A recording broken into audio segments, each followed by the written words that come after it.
Hello, everyone, and welcome to today's webinar with Robert Jones with Left Brain Professionals. We're going to get really specific today. We're going to focus on audit strategies for government contractors. And if there's anyone who knows how to give you some great tips and strategies specifically for government contractors, it's Robert. So you are in a great place today. We know Robert and his team have been incredibly busy. They're heading into a very busy fall. Really appreciate you, Robert, for being here with us today. I'll just quickly kick us off with those housekeeping items. Hopefully you've had a chance to join us before. Robert's been presenting with Incurred for quite some time now, coming up on 2 years. So hopefully you're joining us again. If you're new, then we're really glad that you found us.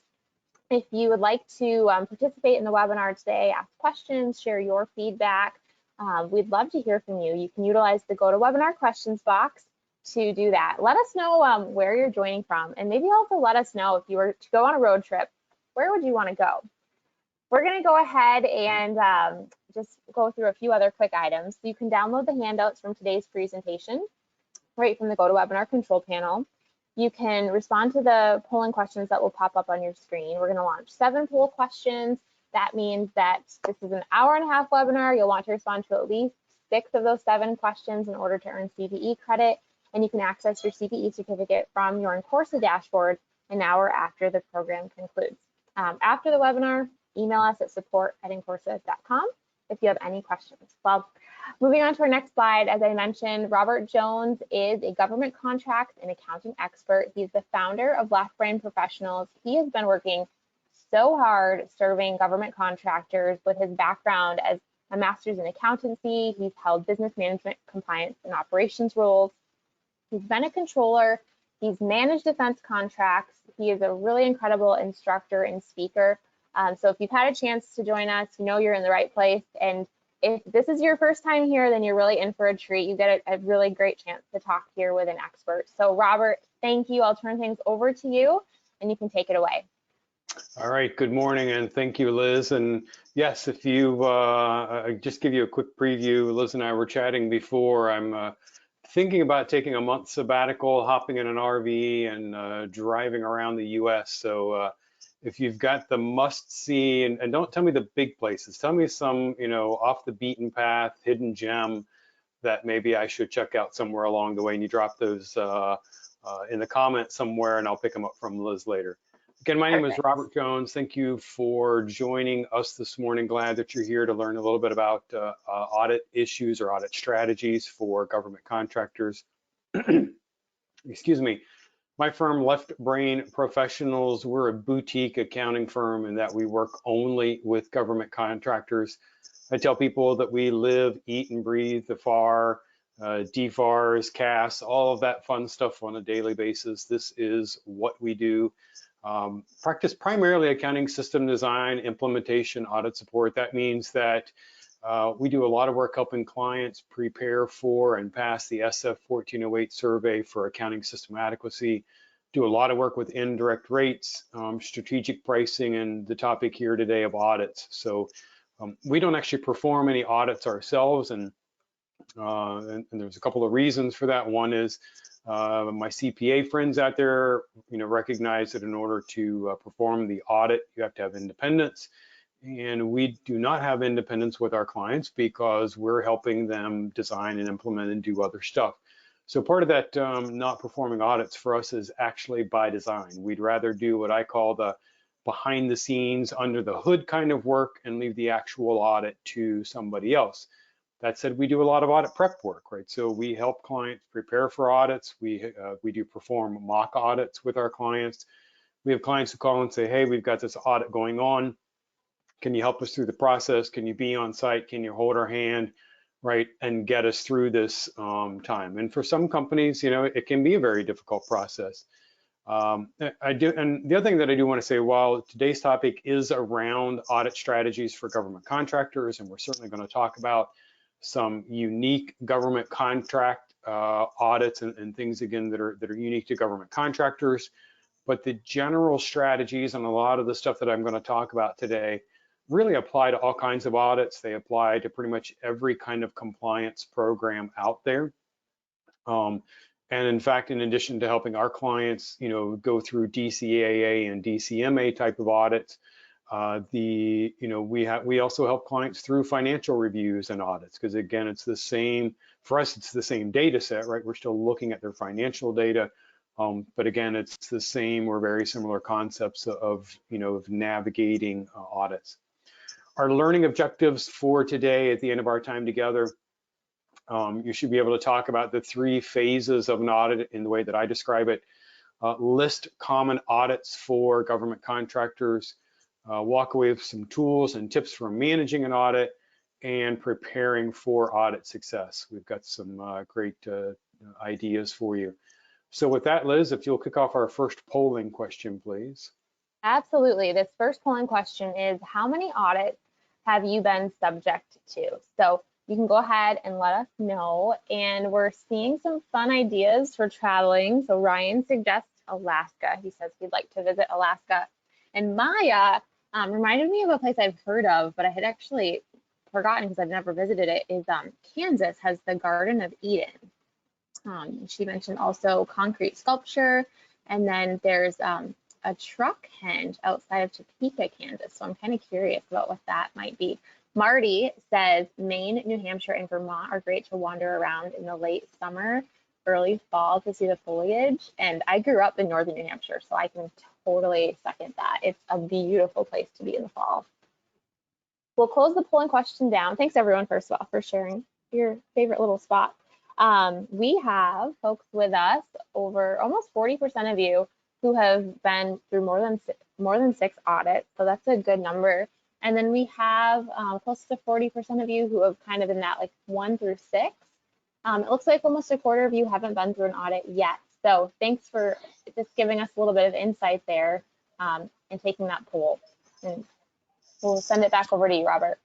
All right, let's dive into our content for today. So this first section is going to be about the phases and the timeline of an audit.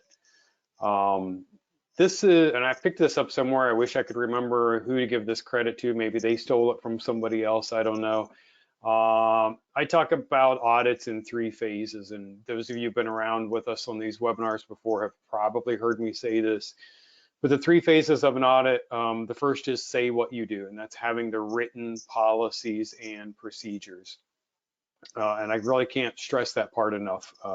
Again, for any kind of compliance program, you've got to have written policies and procedures. It's usually the first, or certainly one of the first things auditors always ask for during an audit. Certainly when it comes to DCAA and government contract accounting audits, they're going to ask for your accounting system policies and procedures, your estimating system policies and procedures if you have them, anything around that, because what are they looking for? They want to see, are your policies and procedures sufficient and adequate as they're designed, right? So if I read it, can I say that, yes, if somebody were to follow these, they would achieve, right, what they're supposed to achieve in terms of meeting the regulations and the requirements. So having those written policies and procedures is crucial. The second is to do what you say. That means actually using the policies and procedures. The example that I give here and the way I explain it is, for those of you that had 0 audits, or maybe even the 1 to 3 out there, maybe you don't have much experience with audits. One of the things that happens with auditors, in addition to them asking for the policies and procedures up front, is then when they're going to come on site. Kind of talking in the pre-COVID world, and we'll get back to there at some point where we have auditors on site, but they come in, and one of the things that they're going to do is they're going to say, we want to observe, right, some of these processes. And so they're going to say, okay, today we're observing payroll, or whatever it is, right? Who does payroll? I'm going to go sit at their desk or at their cubicle. They show up, they've got a blank pad of paper, and I point that out to people. They usually show up with a blank pad of paper and a pen, and they sit down and they observe, and they may ask some clarification questions along the way, but they're going to take notes. What did you do? Where did you go? What types of selections did you make? One of the other notes they're going to make is, did you pull out the policies and procedures, or your worktop instructions, or whatever you call them? And they're going to, did they follow them? Did they deviate in any way? And then the other thing they're going to do is, when they get done, they're going to go back to, usually we put the auditors in a conference room somewhere. They're going to go back to the conference room they're going to pull up the copy of the policies and procedures that you gave them. They're going to look at the notes that they just took, and they're going to go down side by side and say, okay, this is what I just observed Michael do. You know, what does the policy and procedure say? And did Michael follow that? Did he do what he was supposed to do?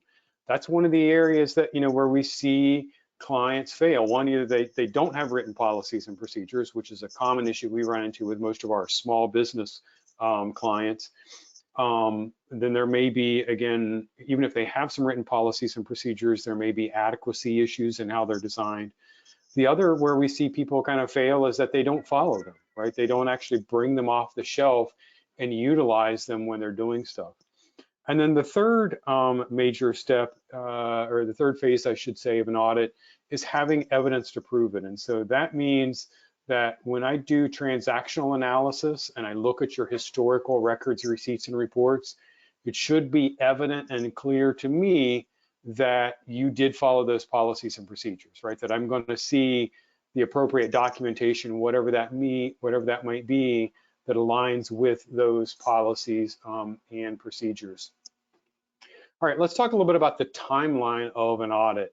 And the first part is what I call the before audit. And this is especially true for government contractors, I think, that really applies to anybody.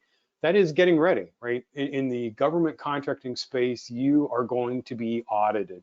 And we'll talk about some of those types of audits here in a few minutes, but you're going to be audited. This before audit part of the timeline, this is the least amount of stress, right? We don't have an audit notice on our hands. You know, the auditors aren't sitting in front of me right now. So this is my time to write the policies and procedures, to do a mock audit, to update my policies and procedures, maybe, you know, update my training with employees, get everything in line, right? And again, do it when the least amount of stress is, right? I don't have that timeline looming over me right now. I already said, right, this is the time to either implement or update that compliance program. When you're doing this, again, from the government contractor perspective, go to DCAA's website. It's dcaa.mil. We've got some links here for you. When you download the presentation, you'll be able to click on those. But if you go to DCAA's website, there are two main links that I want you to look at. One is the list of the audit programs, and so they're going to talk about, and it's going to be a longer list than even what we're going to talk about today. But every audit program is out there. You're going to see basically the working paper guideline, right? So you're going to see all the questions that they're supposed to ask, the type of documentation, the things that they're supposed to be looking for in each of the areas of those audits. And then the other thing that you want to look for are what we call MRDs, or audit guidance memos. The MRD stands for Memo to Regional Directors. And so those are, again, the regional directors within DCAA. And what those documents do is they give you essentially DCAA's interpretation or application of a specific topic or subtopic within an audit area. So DCAA doesn't necessarily put out, what's the word I'm looking for, like position papers. So they won't necessarily tell you in finite detail how they handle stuff, but these audit guidance memos, again, tell the field people what they're supposed to be looking for and how they're supposed to be handling stuff. Perfect example of one that's kind of a hot issue right now. It's related to PPP, or those Paycheck Protection Program loans, right? So all of that started back in March of 2020. And, you know, people started, I think, getting those loans in, I think it was mid-April or something, when the funding first started coming out in that.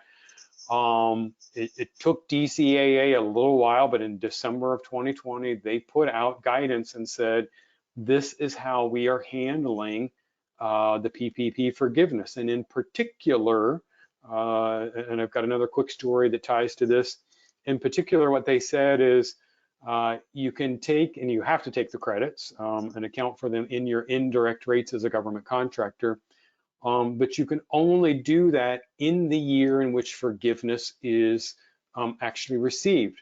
So important note here, we had a number of clients who received a PPP loan in 2020, but they did not apply for forgiveness either until 2021, or they applied in late 2020, but they did not actually receive forgiveness until 2021.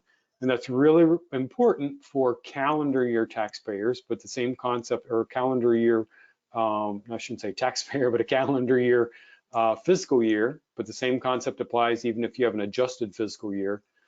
DCAA is saying if you didn't get forgiveness until 2021, then you cannot count those credits until 2021, even though the expenses and everything were related to 2020. Really important, because a couple of weeks ago I had a potential client call. We got on the phone, we were talking through stuff. The original call wasn't about PPP, but we got to talking about that and completing the incurred cost proposal. And she says to me, hey, this is the position that we're taking and we're not going to follow DCA's guidance. And I said, whoa, stop. What do you mean you're not going to follow DCA's guidance? And she said, well, we think we have a pretty strong argument. And I said, well, what's your argument? And she said, well, our argument is that we didn't have time to implement their guidance. And I said, okay, well, and at this point, it was around August 1st. We were having this conversation a couple of weeks ago. And I said, well, DCA's guidance has been out since December, I forget exactly when, but December of 2020. And here we are in August, and you still have not filed your incurred cost proposal. They've separately filed an extension.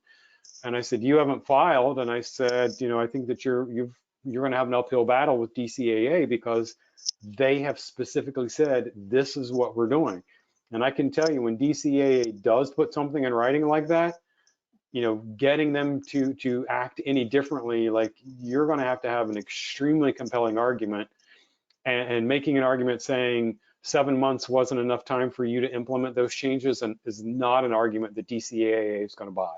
So a little bit of a long-winded explanation there, but hopefully you guys get the importance of why you need to look at these audit programs and why you need to look at these audit guidance memos, because they're going to guide how you set up your policies and procedures, what a specific treatment of a cost is. There are various things that are addressed out there, so make sure you read those and incorporate them as appropriate into your system.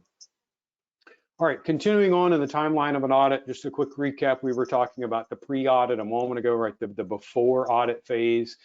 Now we're in this, we've received notice, right? So this is, we've actually received notice from DCAA or some other cognizant agency that says, we're going to come in and we're going to do some kind of audit, okay? So what does this process look like? You get an official letter. In today's world, it's usually via email. I don't think they even put them in an envelope anymore. Most of the time you get an official email with a digital signature on it via email. Well, let me back up and actually, let me back up for a moment. Even at the point of receiving the official letter, I'm going to tell you that probably 99 times out of 100, and I'll kind of tell you that one time in a moment, but 99 times out of 100, you already know the audit's coming. Let me give you some examples. If it's an SF 1408 pre-award survey, you knew that accounting system adequacy was a requirement. It was listed in the RFP. You probably already had conversations with your prime or directly with the government saying, we're not there yet. And the government says, yeah, we know, and we'll request it. If you make the award, then we'll request it and go through the process.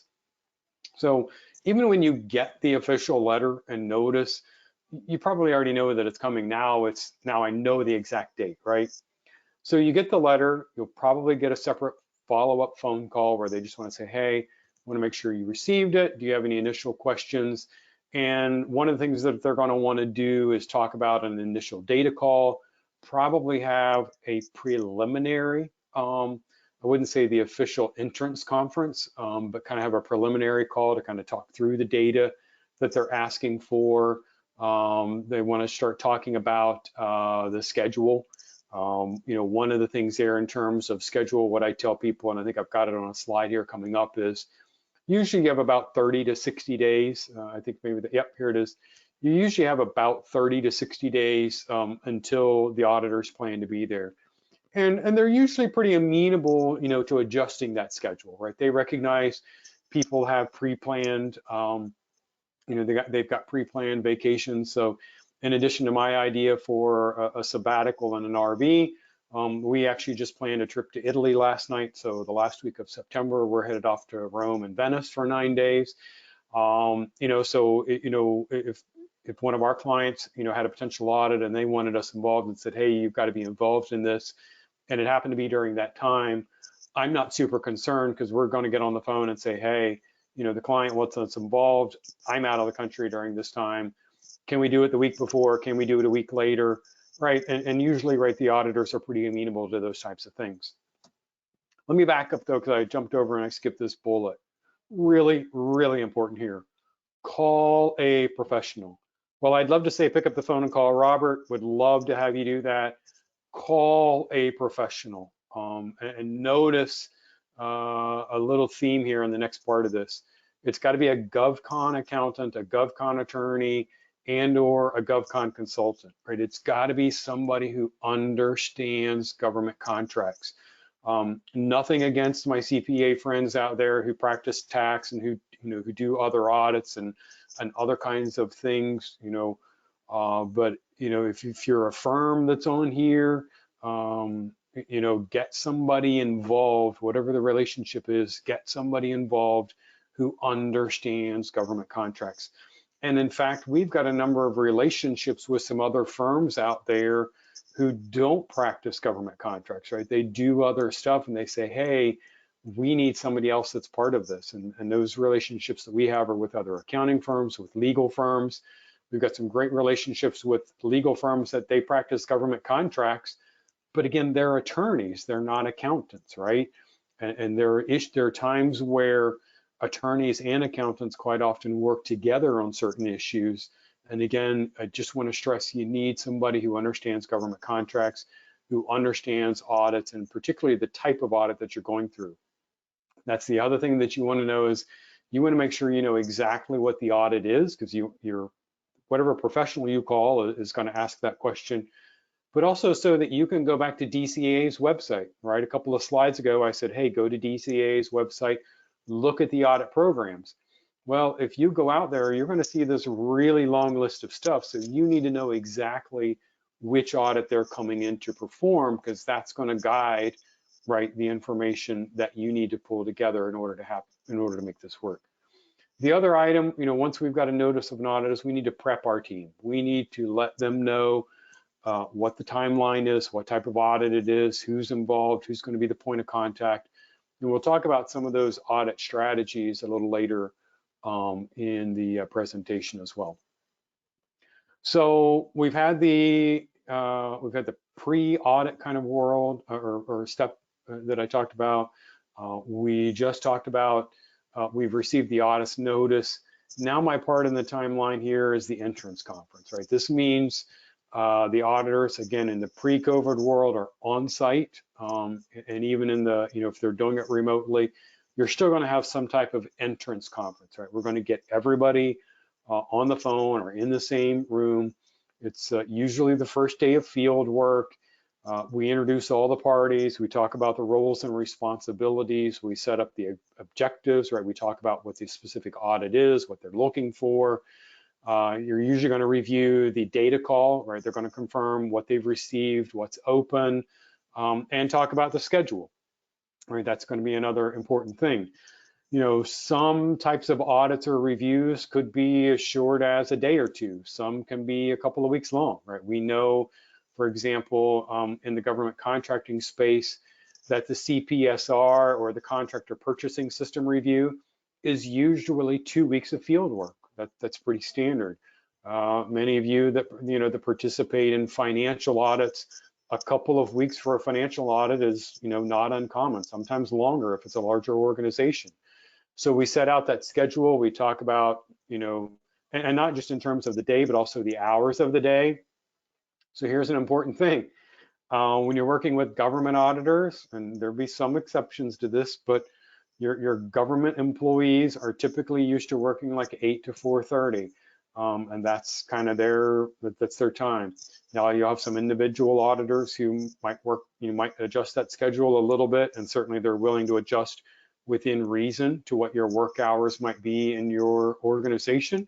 But you can generally expect that they're going to be there from about 7:30 or 8 o'clock till about 4 or 4:30 in the afternoon.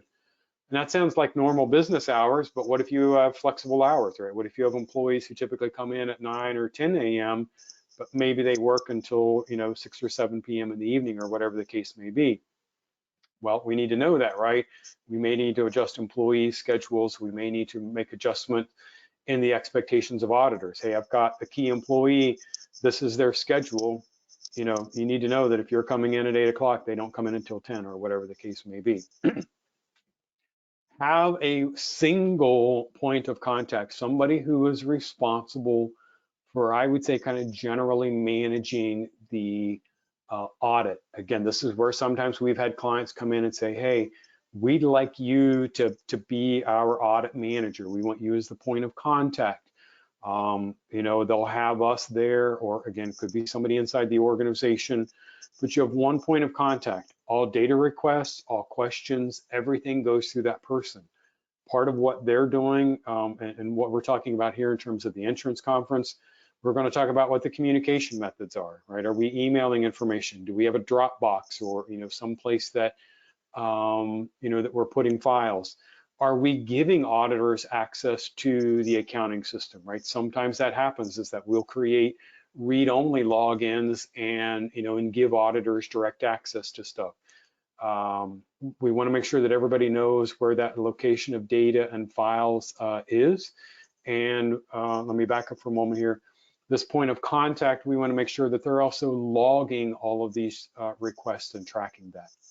All right, Liz, another polling question for us, please. Okay, sounds good.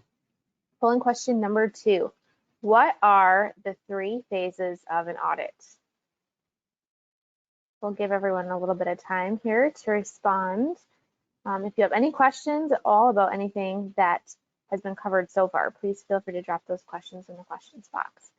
All right, early results are indicating 98% of the audience says all of the above. So yes, say what you do what you say, and have evidence to prove it. It's such an easy, good, memorable way of this applies to government contractors and really anyone subject to an audit. Yeah, and I see somebody told me I must have stolen it from the ISO certification process. So I have to remember to give my kudos to the ISO process. All right, carrying on here with the timeline of an audit.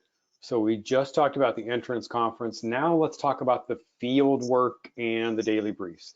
So again, whether this is a 2-day audit or a 2-week audit, you should be having daily briefs right at the end of the day. Actually, what I tell people is kind of near the end of the day. I like to pick something around 3 p.m. And the reason for that particular time for me is that it gives us, again, depending on the auditor schedules and our internal schedule, it gives us a couple of hours at the end of the day to pull together stuff and have it in the auditor's hands for the next morning, right? So if you think, for example, let's look at a 2-week timeline. It's going to be Monday to Friday. Assume Monday morning, roughly 8 a.m., we have that field. I'm sorry, we have the entrance conference. We can have a daily brief at 3 p.m. that day. We can see what they've covered. We can answer any questions. They might say, hey, we're looking for this, this, and this. And we say, great, we're going to work on it.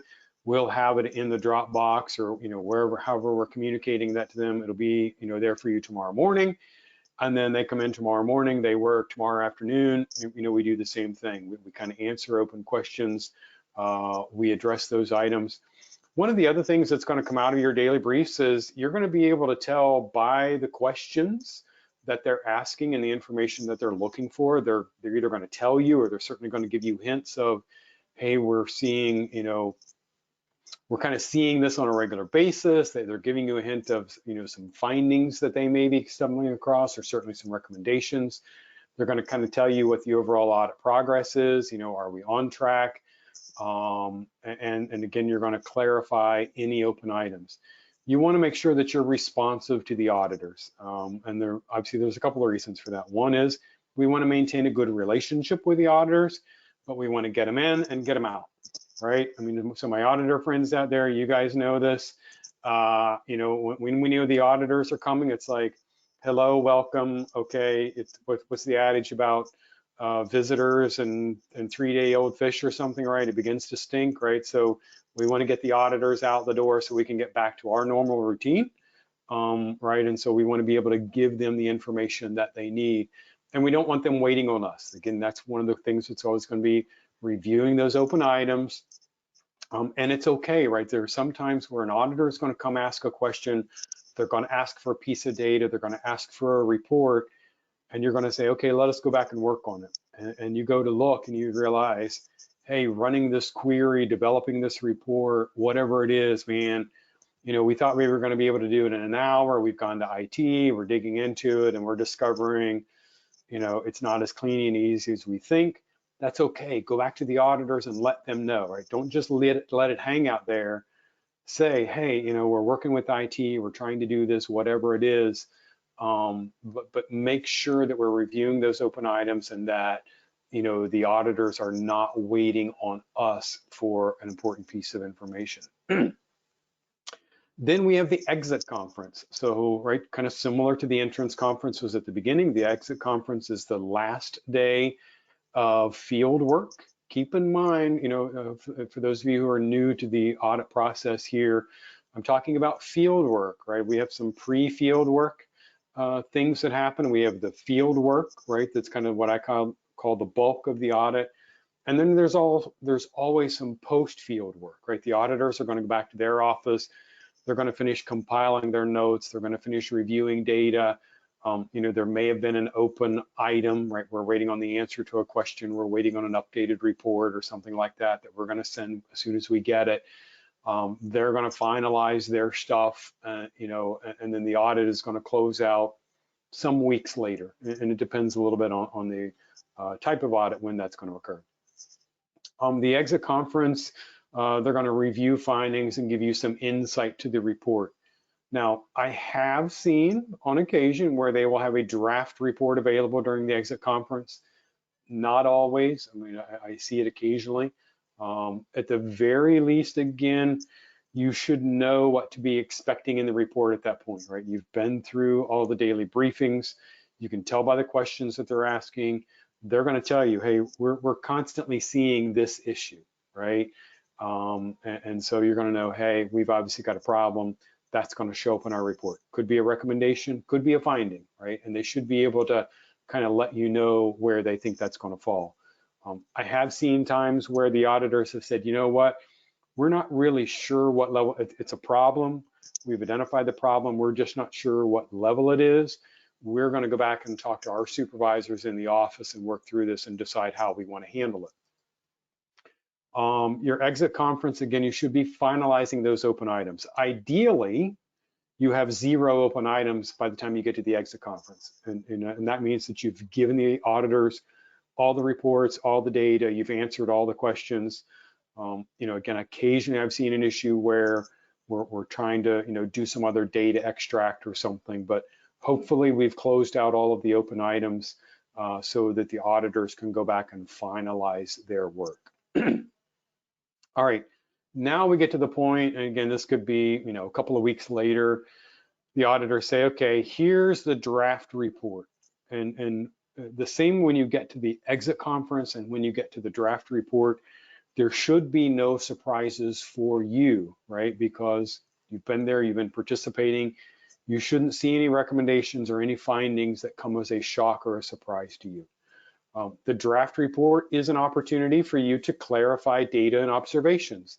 Again, we've seen sometimes where, you know, auditors, you know, they misunderstood something, maybe they wrote down something wrong, whatever it is. We've seen something where, you know, we've had to go back and say, no, you know, remember when we talked about this, it's ACB, not ABC, or, you know, whatever the case may be.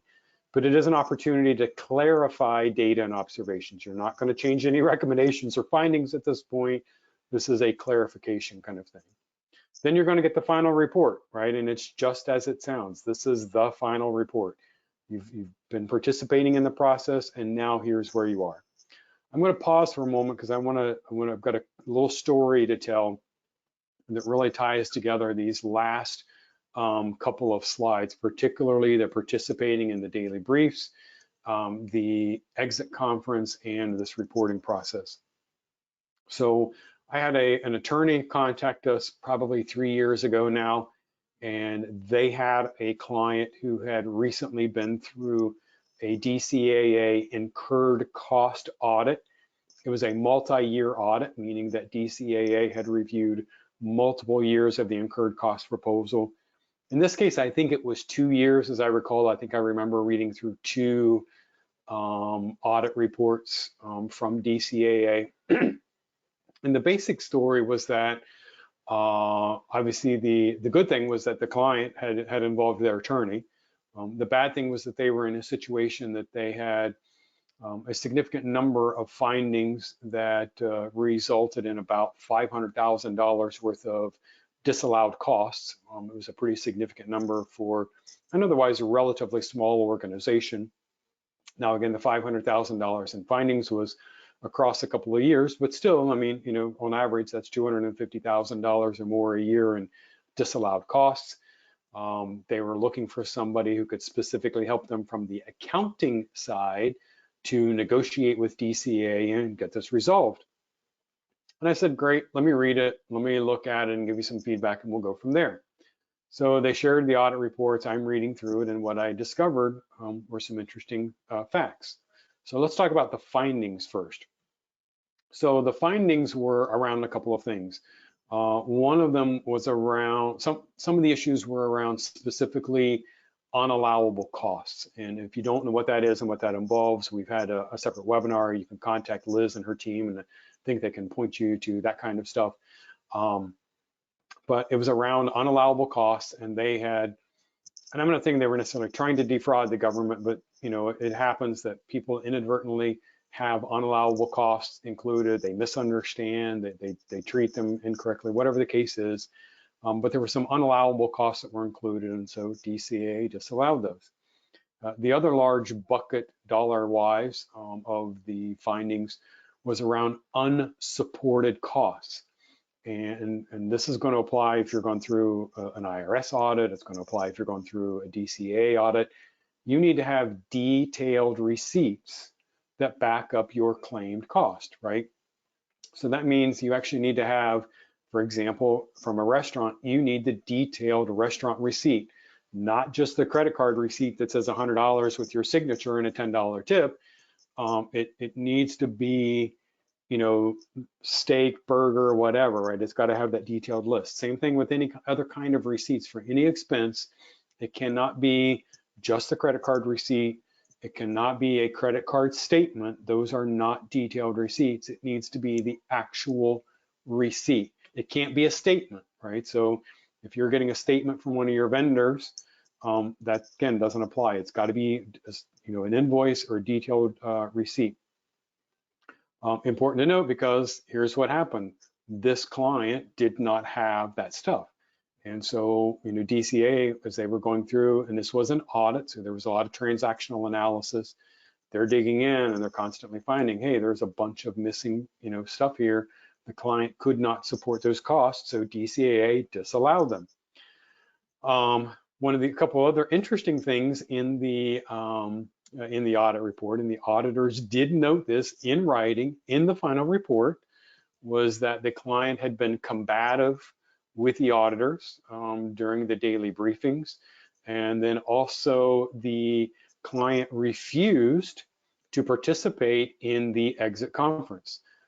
So what I know had happened, what was told to me, was that the client did not like that there were all these findings, that there were these disallowed costs.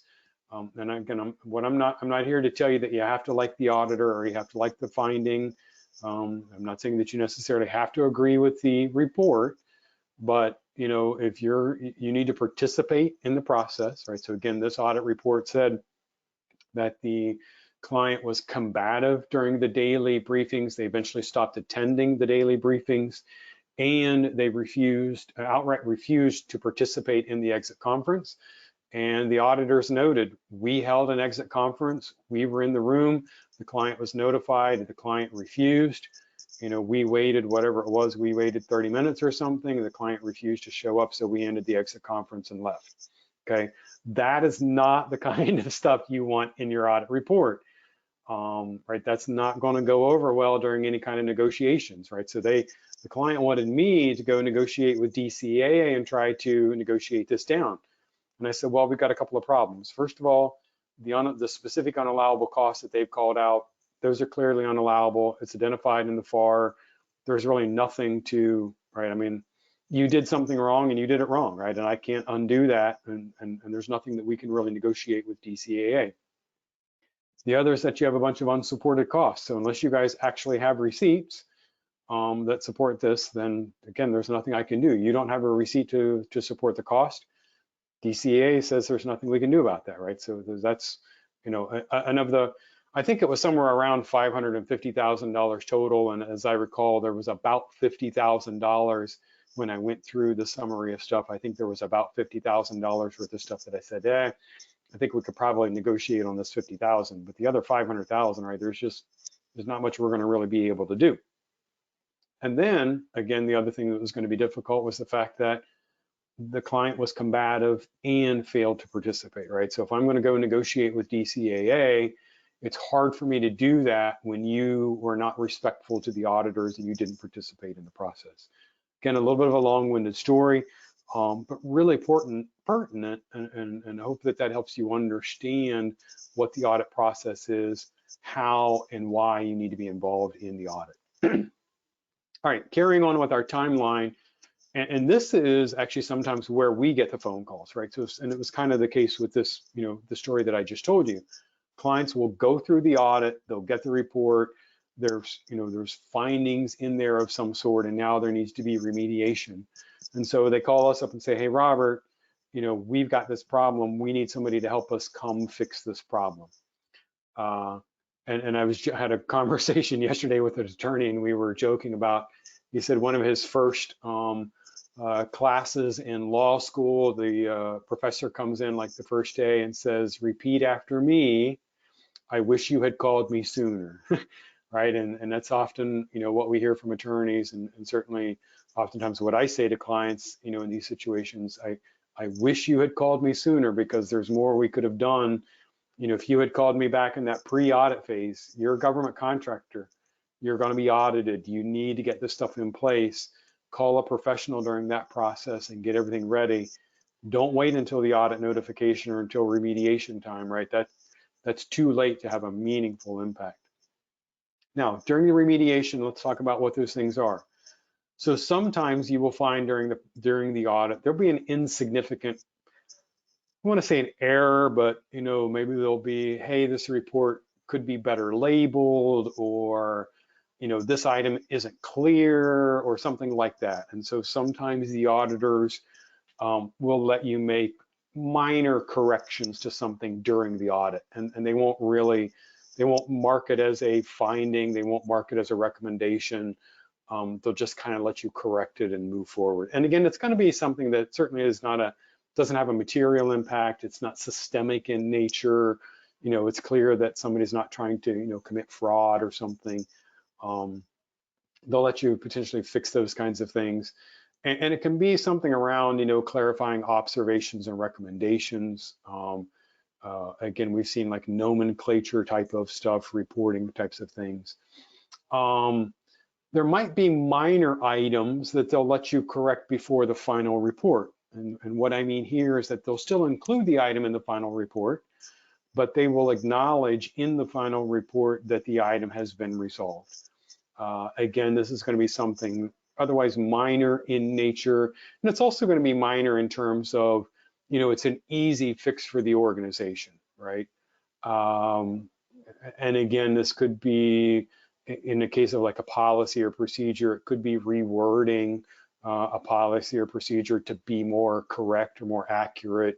You know, sometimes we found that maybe somebody wrote a policy or procedure, they referenced the wrong FAR or DFARs or something like that. And so they'll let you make those kinds of adjustments, and they'll just note that in the final report that it was, you know, otherwise corrected. Now, sometimes what happens in remediation is that there are major findings, right? So there's something systemic, there's a fundamental flaw in the way the policies and procedures were designed.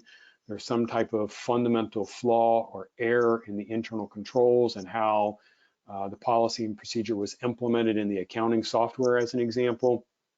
And those are the types of things that, one, it's usually, right, that's not something we can often, fix in a couple of hours or even in a couple of days, right? This, and what I've seen this be is it's a situation where there's actually a corrective action report or corrective action plan that's put in place.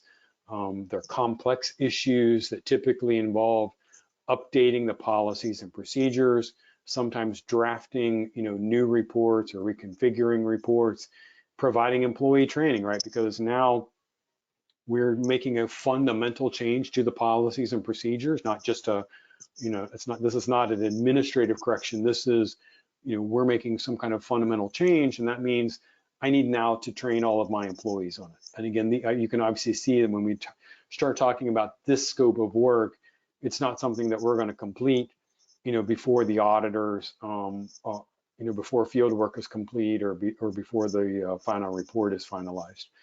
And again, oftentimes involves something like software or internal control changes. Before we do this poll question though, Liz, what I did want to say, just backing up for a moment here, was that these changes, sorry, I'm fighting with my slides for a moment. The auditors, what I want you to know is that, they may request validation of this. So even though they'll issue the final report, they oftentimes will request validation that the item has been fixed. The other thing that you need to know is obviously this is going to be in the audit findings, right? It's going to be in your file. And so when the auditors come back the next time, whether it's for the same type of audit or a different type of audit, they're going to have this information in your permanent file and they're going to look for it and they're going to ask. Perfect example is the incurred cost proposal. Now, you don't necessarily go through an incurred cost audit each year that you have the submittal. There are risk factors that are involved, and the risk factor here is that obviously if you had an audit and there were findings, well, guess what your risk factor is next year?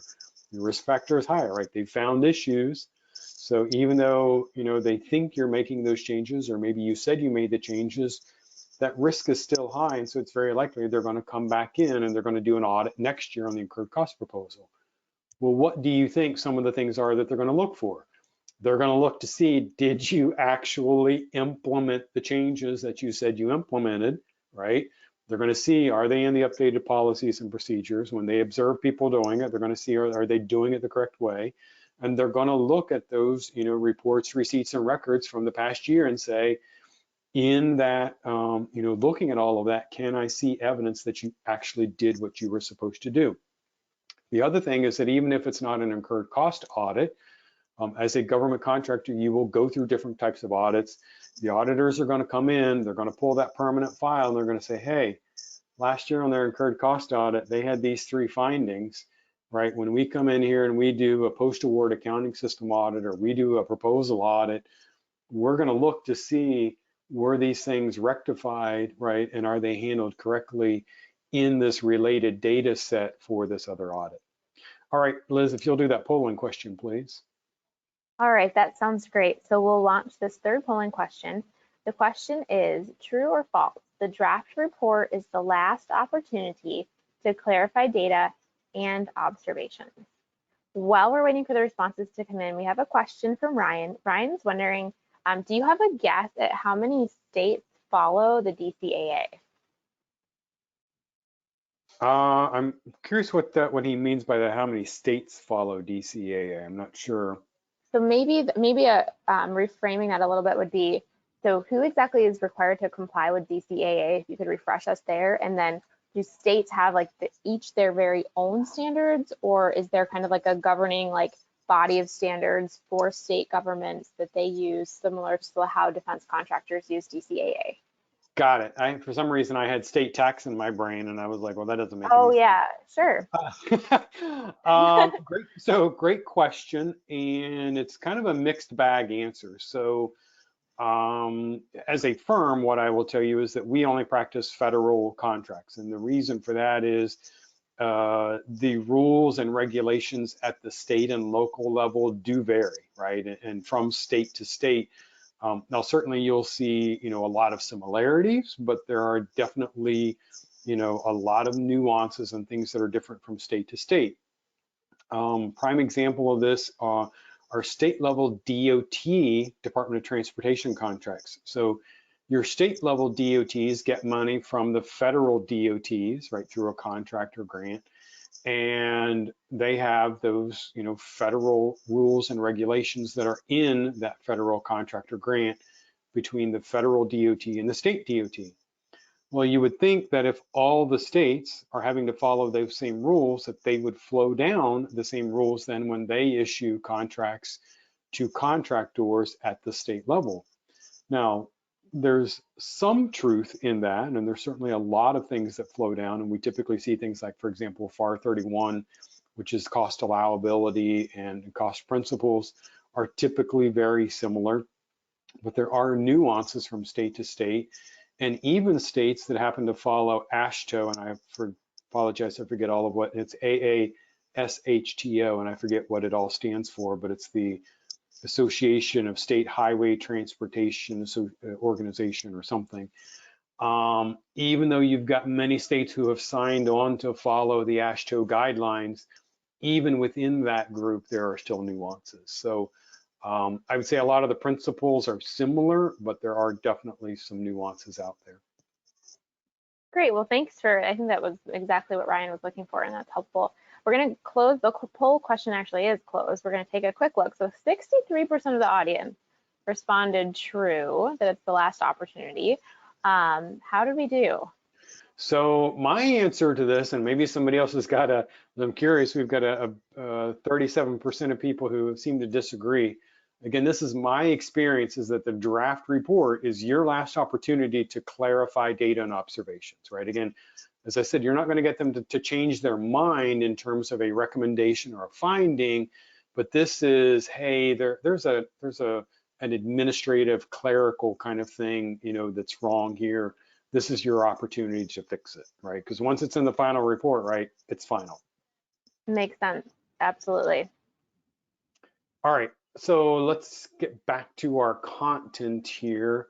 Let's now talk about what I call the levels of audit. And I'm guessing in this presentation here on Incurred, because we've got a lot of accounting firms and CPAs, people will understand this, but I always like to explain this to new clients and explain it to people who aren't accountants or aren't familiar with audits and some of the stuff that's involved.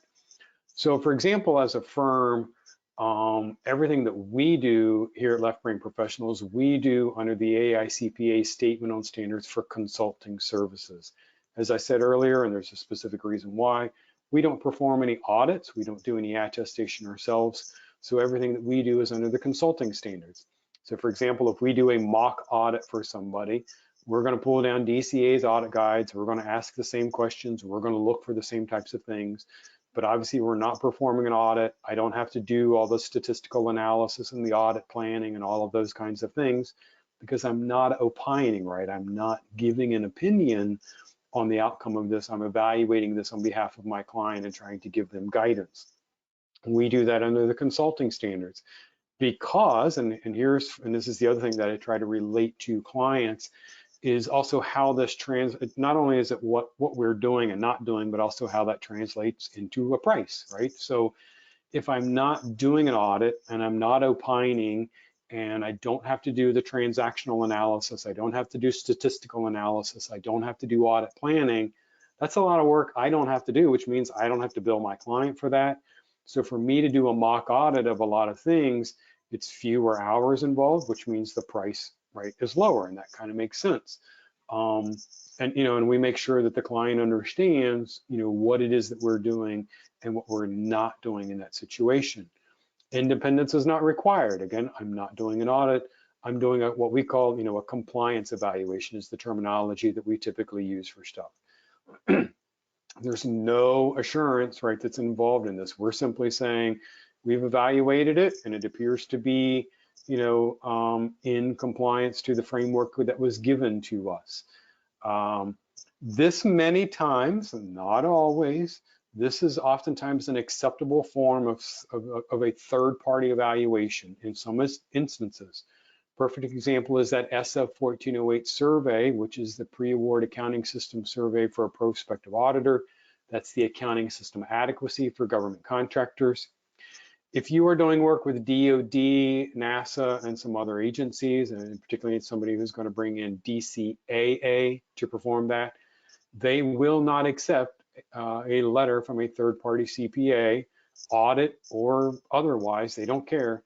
They will not accept anything from a third-party CPA for the SF 1408. Now, if you're doing work with a prime, if you're doing work with a number of the other agencies in the federal government, many of them will.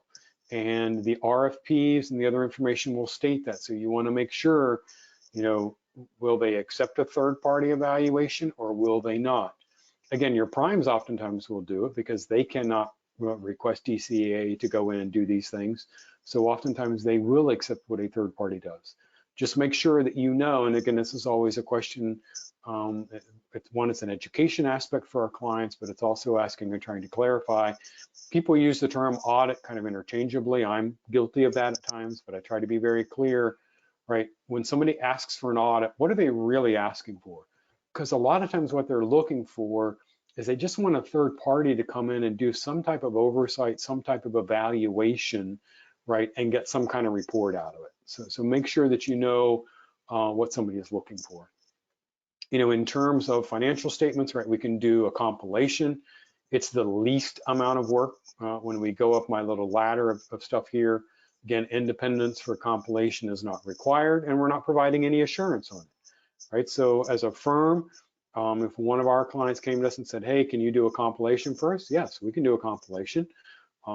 Because independence is not required. I don't have to do.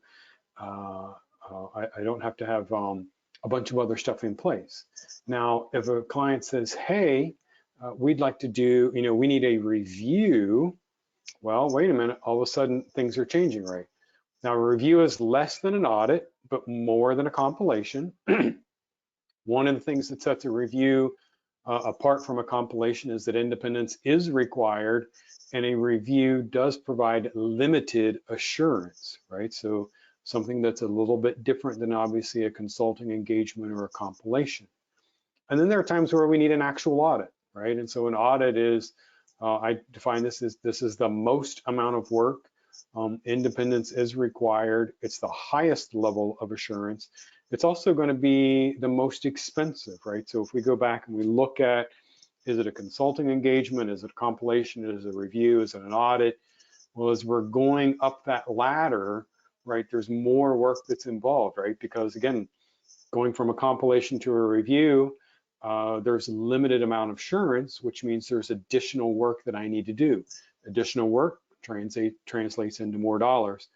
And the other way that I explain this, again, especially when we're working on behalf of the client and trying to get their accounting system and their other stuff in place by doing mock audits, what I tell people is we're going to ask the same questions, we're going to look for the same amount of stuff, but part of the difference is we're not going to go, again, deep into transactional analysis. We certainly do some transactional analysis as part of the consulting engagement, but I don't have to do that audit planning and the other stuff. And unfortunately, from a client's perspective, that's work that auditors do that the clients don't see. And so it's hard to translate and understand, why am I paying more for something when I'm not actually seeing the outcome of what the auditors are doing, right? Because they're doing audit planning, they're doing statistical analysis and stuff in an office somewhere. That's not the stuff they're doing in front of me when they're on site. All right, another polling question, please, Liz. All right, let's do that. Question: which level of the audit is independence required? Always a good refresher. We received a comment from Maya in the audience with regard to opportunities to really provide clarification on processes. And Maya had mentioned that also within their process, clarification for the state process can happen during an appeals process. And she mentioned that there can be federal appeals processes as well. So she said that sometimes when she sees clarification occur as well, it sounds like that might happen after the report. And certainly I think there's some, that does happen. I would say, at least in my experience, I don't see as many appeals. They do happen. and certainly there are times where I haven't participated in them, but I've heard where, there have been lawsuits and things that have come out of these. But for the most part, right, most kind of audits, you participate, you give your feedback, you do the clarification, you get the final report, and that's the final report, and you're going forward. Typically, if there's an appeal process, then there's a lot of dollars, or there's a huge disagreement between what the auditors found, and what the client agrees with. That makes sense. Well, we have the poll results up on the screen, and it looks like 20% of the audience said audit, and 75% of the audience said both B and C. So I think we have absolute certainty that there's auditor independence required with an audit, but can you refresh us on the rules around the review? Correct. So review, because again, there is limited assurance, you still have to have independence in order to perform a review. Remember, with a compilation, there is no assurance, so there is no independence required. Great, thank you. All right, now let's talk about some of the common government contract audits, specifically issues that government contractors are going to face. The first, and I don't have these in the exact order, but the first kind of, and again, this is where we use that term audit. It's technically a survey, but it's that SF 1408. That's when a contractor is performing on a flexibly priced contract, meaning that they have a time and material, or a T&M contract, or a cost type contract, and so they have to have that accounting system, that adequate accounting system in place. That's usually kind of a government contractor's first interaction with government auditors. The next, which is directly related, is the incurred cost audit. So backing up, if I have a T&M or a cost type contract, I have a requirement to submit the incurred cost proposal. And I'm going to pause here and clarify something. We are constantly running into this, and so I'd like to take the opportunity to clarify this. If you are doing a T&M contract or a cost type contract, whether as a sub or as a prime, you have a requirement to submit the incurred cost proposal after the close of your fiscal year. Now, one of the issues that we're running into is that people don't understand the requirement. People come back and say, well, that requirement is not in our contract. And I'll tell you that 9 times out of 10, we do actually go find it in the contract. They just didn't know what they were looking for. The other is that and this is unfortunate, what we see is that primes are not very good about including the requirement in their subcontracts. And unfortunately, because the prime left it out, doesn't mean that the requirement goes away. There's still a requirement at the sub level to submit an incurred cost proposal for T&M and cost type contracts. When you submit that, it goes through a risk analysis, and you may have an incurred cost audit. It's not a guarantee, but there is a possibility of it. And again, that's the most likely next audit that we see most government contractors face. You can also go through what's referred to as that you can have a post-award accounting system audit. You can have a post-award, and so the post-award accounting system audit is similar to the SF 1408, but it's different in that it is an actual audit, and there is transactional analysis and all of the other stuff. So it's a much deeper dive and more intrusive. You can have a post-award contract audit, so where they actually come in and review all of the costing and invoicing on a specific contract, and we see this for large dollar contracts at times. You can have a real-time labor evaluation, what used to be called a floor check audit.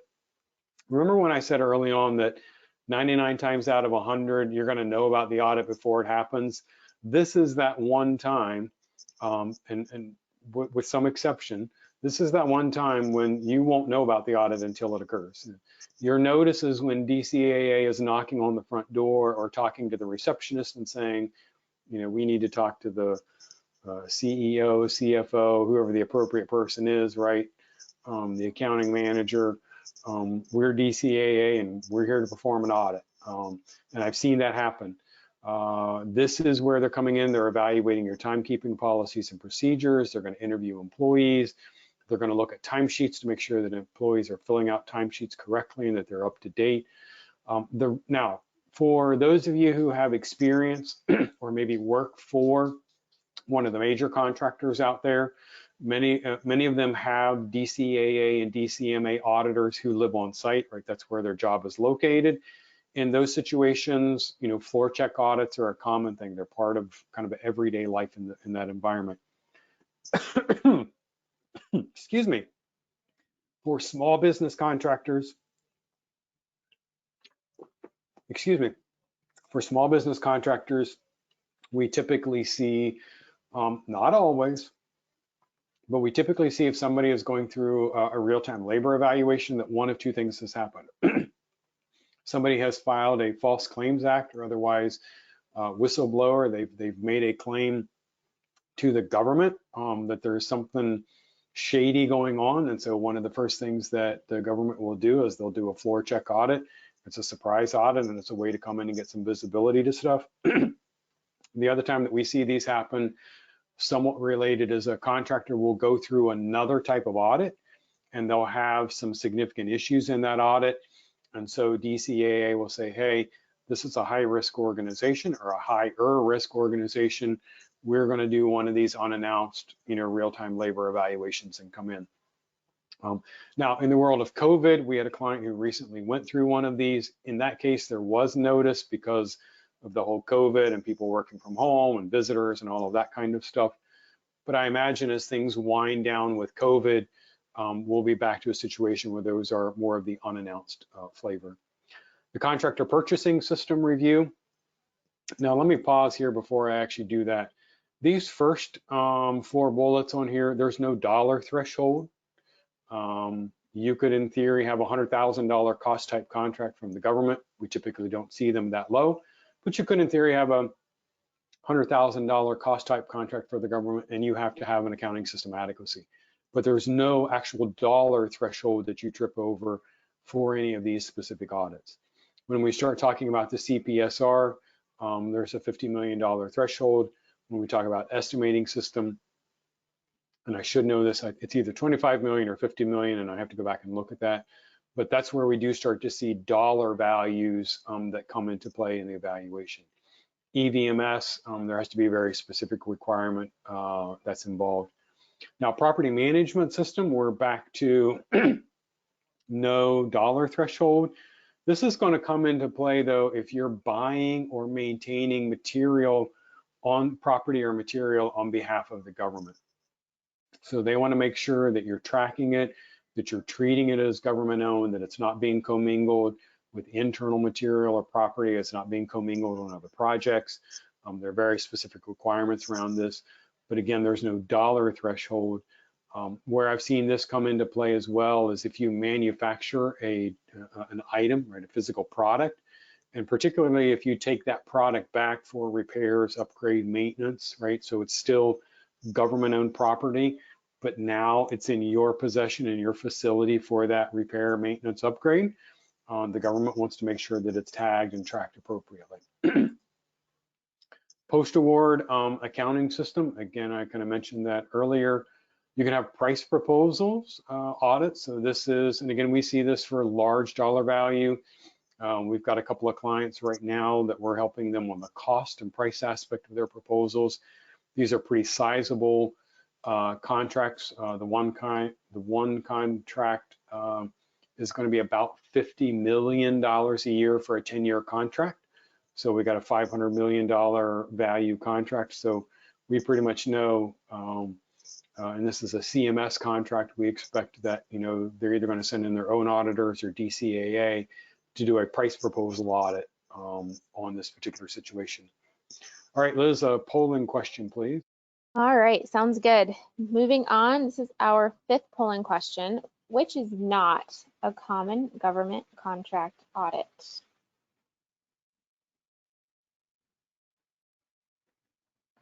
Responses are coming in pretty quickly, so we'll leave this open for about 10 more seconds.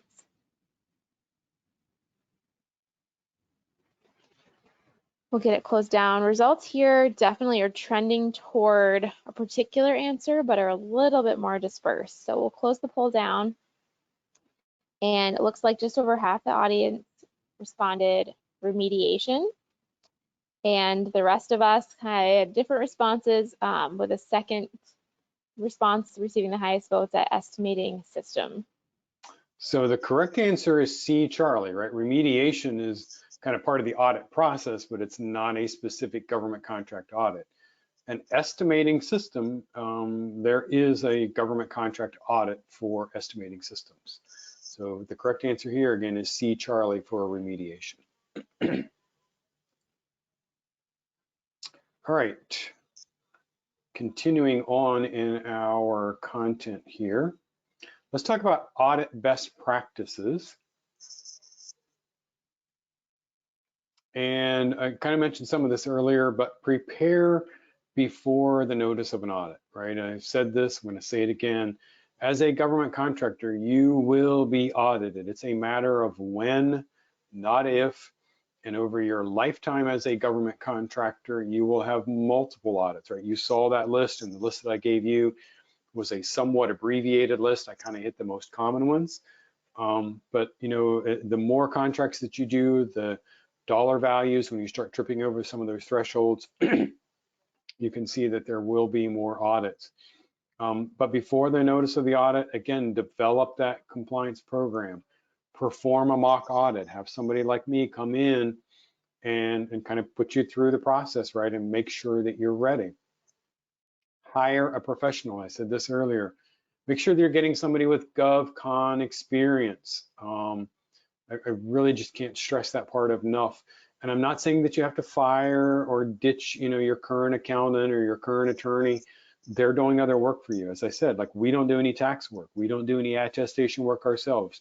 We have great relationships with other firms who do that kind of stuff, but they either don't do what we do, or because of independence issues, they can't do what we do, right? So we get in and we're involved, and this is all that we do is government contracting. That professional, as I said earlier, that can be a point of contact. They can be the coordinator. This is somebody who knows the audit process. For those of you who answered like 0 or 1 or 2 audits early on, right? Having somebody who knows the process to get you through it is good, right?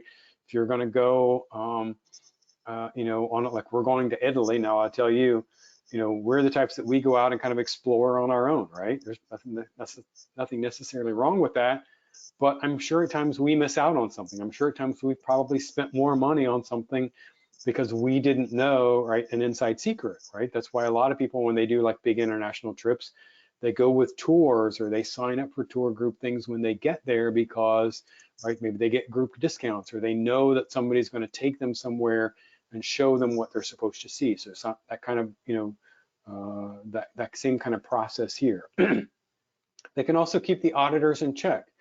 You know, professionally, respectfully, sometimes we have to remind the auditors, no, that's not within the scope of this audit. And you know, and they're like, oh, okay, you know, but there are times where we have to say, no, you're asking questions, you're asking for information that's not in scope. Organize your response. So this is, again, a best practice here.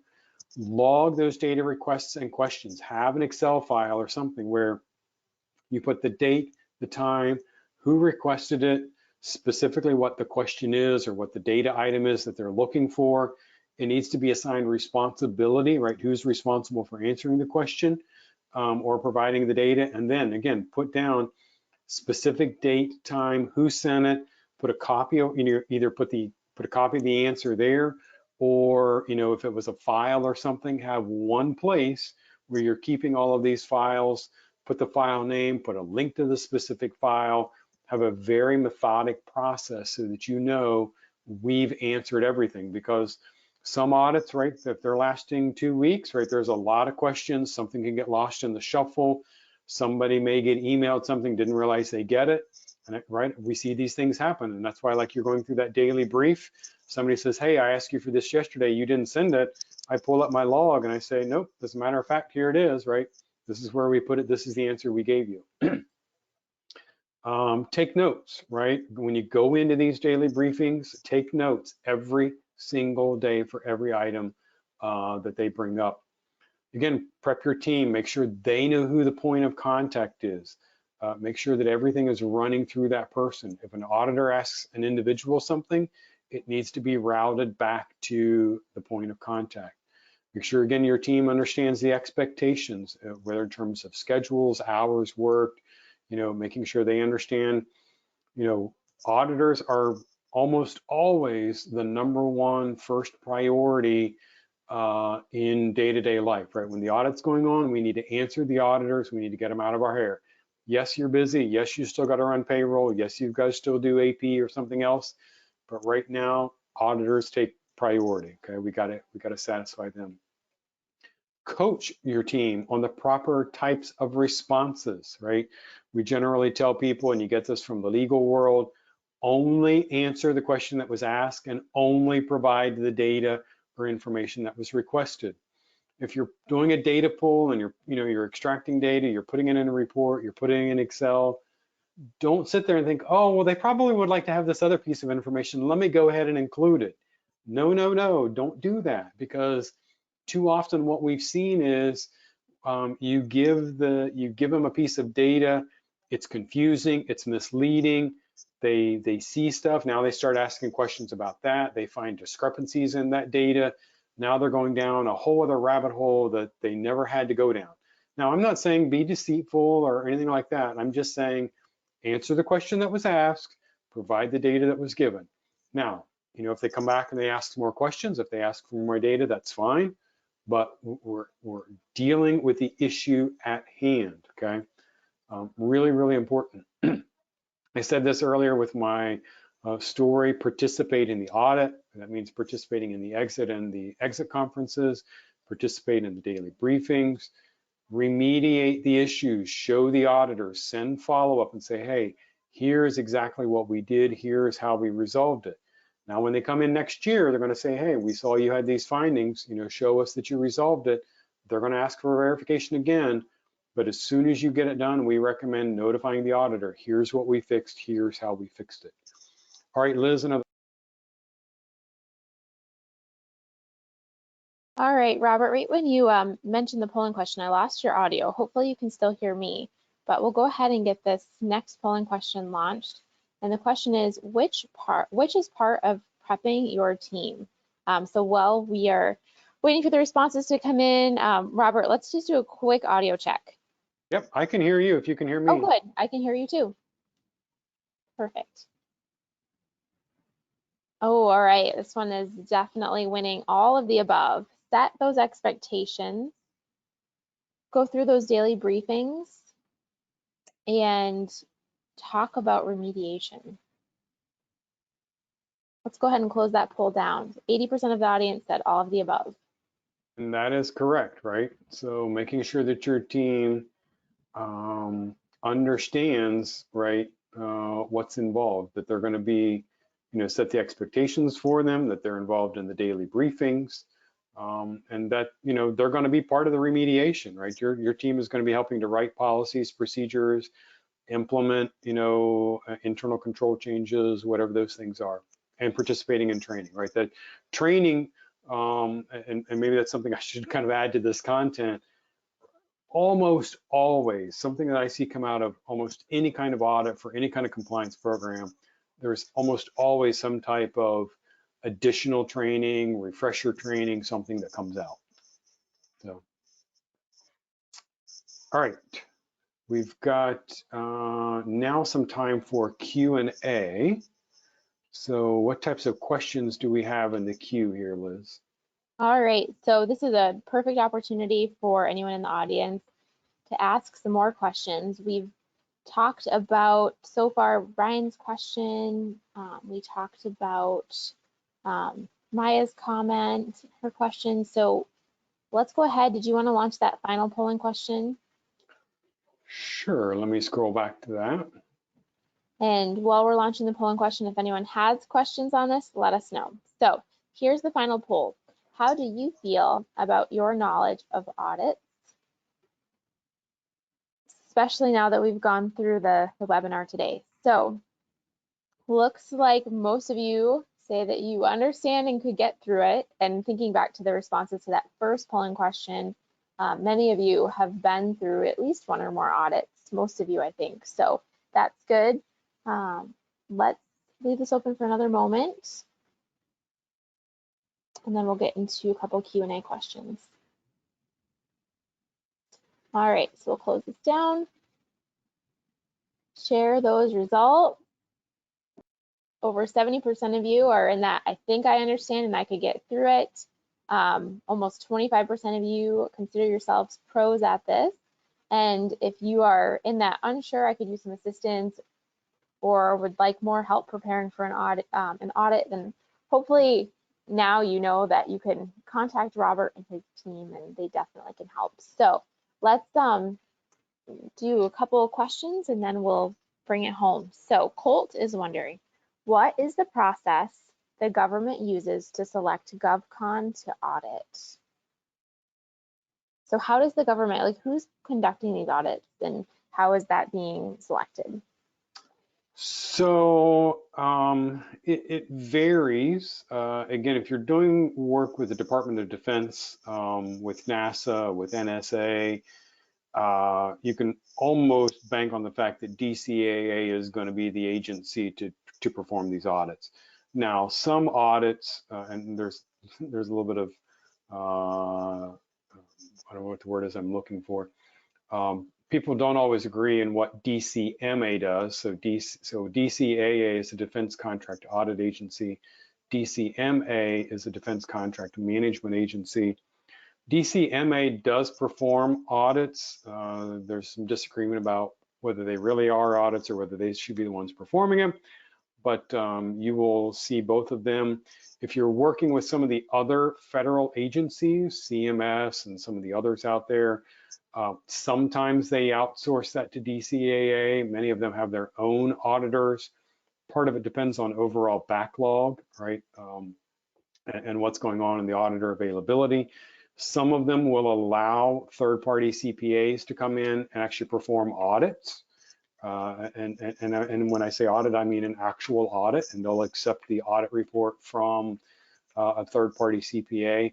So it varies, and again, one of the main factors that varies by is the agency that you're dealing with.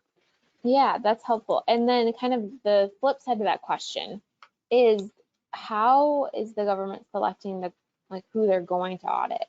Is it just a random process? Do we know? So in the case of like the SF 1408 survey, again, if you're performing on cost type or T&M contracts, you have to have the adequate accounting system. And so there's no selection process, it just is.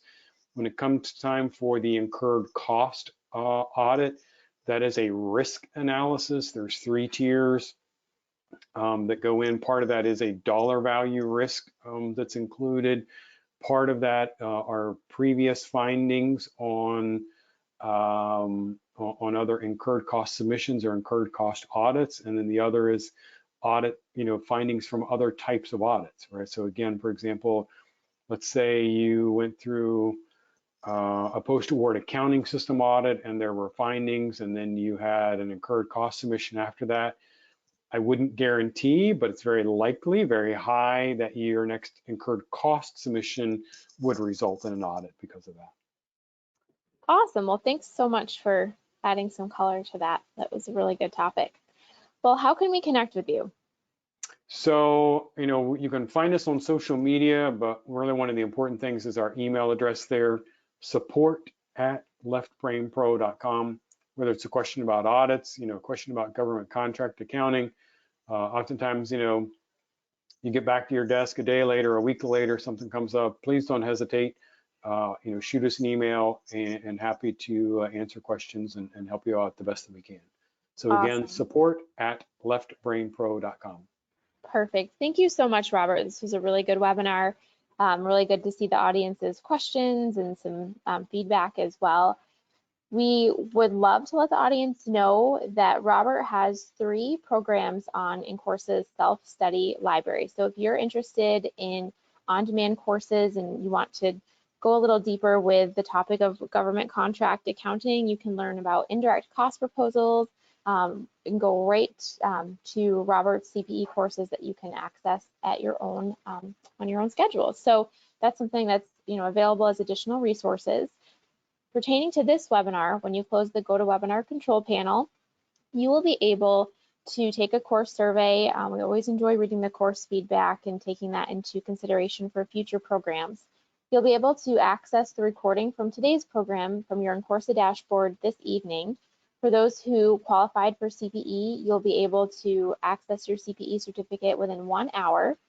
And also, you'll be able to download the handouts from today as well. So we hope that you connect with Robert and Left Brain Professionals on social media.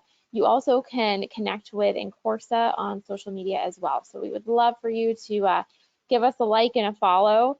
And now I sound like a YouTuber, but we really appreciate you joining us today and just being part of the Incorsa community, and also being part of the Left Brain Professionals community as well. So reach out to Robert if you have questions, support@leftbrainprofessionals.com.